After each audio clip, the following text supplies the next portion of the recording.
What's good, guys? It's your boy Shami15, and here I'm coming with you with my week 1 battle in the GBA against the Block Island Infernapes. Now, Aaron is a very experienced league battler, and so going into this, I was pretty focused. Now, with team preview here, you can see that he brought the Infernape, Superior, Gyarados, Excadrill, Heliolisk, and Rampardos. Now, I really did not expect Rampardos, as I really didn't see it doing much versus my team. But I pretty much expected the lead Infernape here, with Stealth Rocks and etc, etc. So that's why I decided to lead off with Luxus, as I could Volt Switch, and pretty much go out into whatever the appropriate switch was. So I started off with the Choice Scarf Luxus, as he decided to start off with Rampardos. Now, at first, I had no idea what this thing would do, but I did have Aura Sphere. So I decided to go for that, as pretty much Aura Sphere is a vocal to pretty much almost any variant of Rampardos. Don't quote me on that though. But as I said, just went for the Aura Sphere, as it broke him down to a Sash, so I thought I was dead. Because he was about to go for Earthquake. Fortunately, he went for Rock Polish. I think the plan here, Aaron said, was to pretty much sweep my team from this point, from his perspective. But I was just off Laxus, so he got blown back by the next Aura Sphere. So Rampardos came out, pretty much died in 2 turns, and did nothing, which is beautiful. Next up, he decided to bring Superior, and with my variant of Beedrill, I could actually switch in on Superior quite comfortably. So that is indeed what I did. And as you can see, Beedrill eats up this Leaf Storm. Now granted, it is 4 times resistant, but you know, for a Beedrill, that's pretty decent. So anyways, I decided to protect here. It was my best possible play, just in case he did have the HP Fire, as he decides to pull out the switch to Infernape, which is a good play on his part.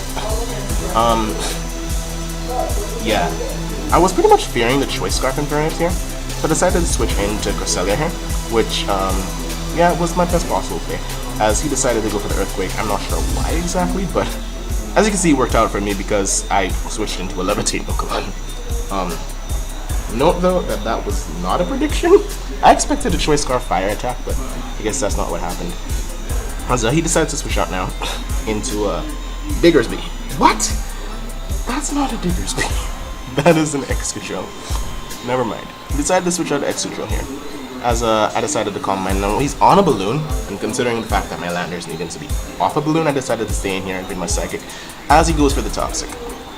That sucks, as pretty much I don't have any way of getting rid of that, so I pretty much knew that Cresselia was not a win con from here on out. Anyways, as I said, my next switch was definitely going into Landers, as Landers is a 100% safe switch on Excadrill, unless he was running some sort of like HP Ice, but I don't think Aaron is that real. So he switched in, of course, once again predicting the Earthquake, as now pretty much my plan is going to be set into action here.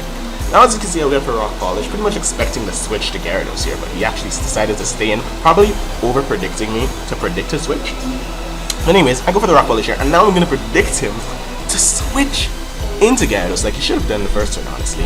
And I'm going to go for the Stone Edge, and I'm going to manage to land the Stone Edge and do 83% to Gyarados, which is amazing. At this point in the match, I was so glad that that happened, because as you can know, Gyarados is pretty much a huge threat. Now, what I'm going to explain here is pretty much the fact that, according to GBA rules, Pokemon are required to Mega Evolve on the first turn. So I didn't have to go for Stone Edge here, as he was guaranteed to become Mega Gyarados this turn. So I pretty much just went for Earthquake. I'm able to outspeed him because of the Rock Polish and completely get rid of Gyarados, which is amazing. Next up, he decides to switch into Infernape. I'm not sure why, but I knew that no matter what, whether he was Choice Scarf, I was outspeeding him this turn. So I decided to stay in, go for the Earthquake, as he ended up being Sash Infernape, which was crazy. Anyways, he's going to be able to knock me out here with the HP Ice, which I did not expect, but knowing that he's not Choice Scarf, I realized that he's obviously not a threat to my big Beedrill. So that is, of course, what I decided to go out into. Go for the U-turn here to pick him off. That was my best possible play, no matter if he switched to Excadrill, Diggersby, etc, etc. So, pretty much my next play was my boy, Kevin Durant. The OG Kevin Durant. As you guys are going to see, Kevin is going to put in so much work here, as he decides to go with the Superior. I'm assuming that Superior was packing the HP Fire, mostly for my Fortress. But as I said, I'm going to be able to go for the X-Scissor, land the X-Scissor, despite the hustle, and take out disappeared, which is amazing. So now we're sitting at 5-0. Next up, Heliolisk is gonna come out. As you guys are gonna see, my boy Kevin Durant not only is on point with his X scissors, but Oko's Heliolisk completely from full, which is crazy. So that pretty much sealed the game for me there. All I'd have to do was pretty much a combination of Drill Run and Aura Sphere from Diggersby and Raikou, and pretty much he couldn't kill Amoonguss or Mario from this range pretty much. So that's pretty much the game. As you guys are gonna pretty much just see, sorry about that, you guys are pretty much gonna see me just stalling this thing out with the Giga Trains, and that's pretty much the match, as I'm gonna have to say here. Now, it was a really decent match, as I said. Raikou and Durant put in some, Raikou, Durant, and Landorus, as I said from Team Preview, pretty much just put in so much work. Like, the entire team did better than I thought it would, honestly. So I have to be thankful for that. And yeah, that's pretty much the match. Your boys, the Brooklyn Braviaries, sitting at a 5-0 differential. Well, that's not actually what it's called, but pretty much we're number 1 in the league right now, which I'm pretty psyched about.